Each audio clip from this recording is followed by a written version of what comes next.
Director duo Pushkar and Gayatri's film Vikram Vedha is based on the template of the Baital Pachisi folklore. The director duo have used the storytelling technique of the Baital Pachisi folklore to its full advantage, creating situations where Saif Ali Khan's character Vikram finds himself trying to solve riddles given to him by Hrithik Roshan's Vedha. Pushkar and Gayatri's Vikram Vedha is the Hindi remake of their own 2017 Tamil film that stars R. Madhavan and Vijay Sethupathi in the lead roles. In the film, Saif's Vikram is out hunting to eliminate the wrong, that is Hrithik's Vedha.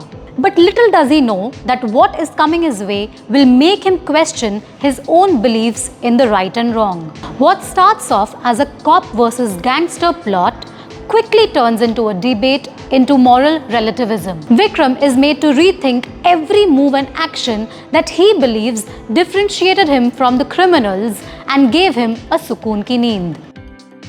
The Hindi remake remains true to its original screenplay. This simple and relatively linear plot makes it a riveting watch. While the film may come across as a normal chore police saga in the beginning, there is more to what meets the eye in the first half. An extraordinary tale of a cop chasing a gangster, Vikram Vedha has multiple layers tangled with riddles that unfold one story after another. Hrithik's Vedha is the one narrating the story in a flashback-laden structure, while Saif's Vikram finds the answers. However, towards the end, the narrative takes an unexpected direction, and that is what makes the film a terrific watch. The supporting cast of the film acts as its backbone. Hrithik's villainous swag combined with his on-screen magnetism, Saif's tough cop act, and the stellar performances by the supporting cast keep the audience hooked onto the screen. Within the first few minutes of the film, there's a plot twist when Vedha walks into the police station and surrenders himself instead of escaping the clutches of Vikram. Why did Vedha surrender? What is his motive? And how will the plot further if the goon has already surrendered? Well, you will find answers to all of this when you watch the film. Meanwhile, what I can tell you is after Vedha surrenders is when his game with Vikram begins. He starts narrating stories and tells Vikram to find answers to the riddles that the stories end with. Are the stories narrated by Vedha even real? How much and why should Vikram trust Vedha? Where will the answers lead to?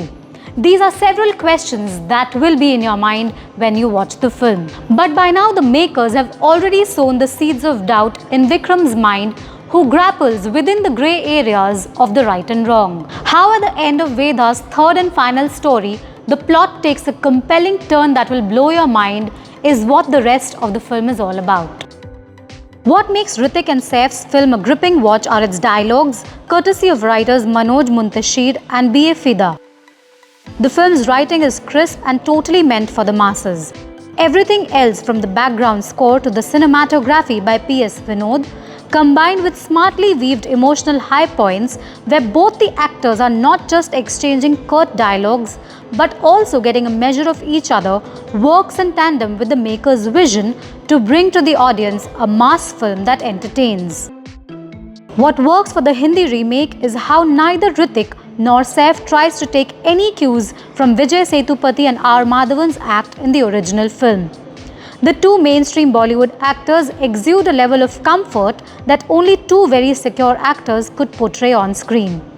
The confidence in their respective crafts and the need to do just enough on screen, not more or less, in each other's presence is what makes Saif and Hrithik's two-hero film an enthralling watch.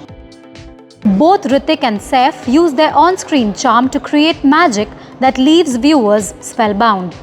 While on one hand, Saif in his polo tees delivers each dialogue with conviction and commands every scene, on the other, Hrithik's facial expressions, his expressive eyes and his body language do much of the talking for him. The two give ample space to each other and never does one feel that the other is trying to outdo or compete in any sense. Even in the confrontation scenes, Hrithik and Saif showcase how comfortable they are in each other's presence while allowing each other to excel and at the same time managing to draw attention to their individual performances. What does not work for the film is its runtime. In the second half, the film feels a little stretched. Also, Radhika Apte, who essays the role of Saif Ali Khan's wife Priya, has little to do in the film. Meanwhile, Rohit Saraf and Yogita Bihani are good in their parts, while Sharib Hashmi as Veda's right-hand man leaves a lasting impression with his act. In a long time, there comes a film that keeps you engaged and entertained, transporting you into a world where all you can think of is the characters, the plot, and the answers to the riddles in this case. Vikram Vedha successfully managed to transport me into a world where the actors impressed and the writing and direction blew me away. And although I have watched the original starring R. Madhavan and Vijay Sethupathi, never did I once feel that watching Hrithik and Saif starrer Vikram Vedha was a mistake. And that is because Pushkar and Gayatri's treatment of this Hindi remake is completely different from its original. The film is captivating, fun, and a massy entertainer that the audience has missed watching in the theatres in a long time.